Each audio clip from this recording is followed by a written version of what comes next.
विधान परिषद पुणे पदवीधर मतदारसंघाची निवडणूक 2026 मध्ये होणार आहे। तत्पूर्वी मतदार नोंदणी अभियान सुरू झालंय। पुणे पदवीधर मतदारसंघातील पदवीधरांच्या नोंदणीत कोल्हापूर अग्रस्थानी राहिलंय।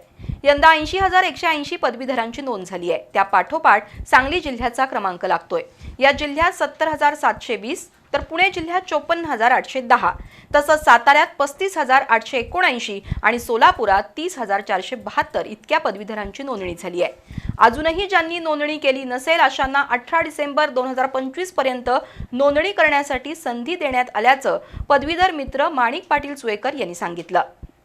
ज्या पदवीधरांनी आपली मतदार नोंदणी केली नसेल किंवा नोंदणी केली असेल परंतु अपुरे कागदपत्रांच्या अभावी तिथं मतदार यादीत जर नाव आलं नसेल प्रारूप मतदार यादीत तर ते 18 डिसेंबरपर्यंत आपली मतदार नोंदणी करू शकतात। या मतदार याद्या पदवीधर मतदार नोंदणीच्या शासकीय सर्व कार्यालयात उपलब्ध आहेत, तसेच प्रमुख राजकीय पक्षांच्या कार्यालयातसुद्धा उपलब्ध आहेत।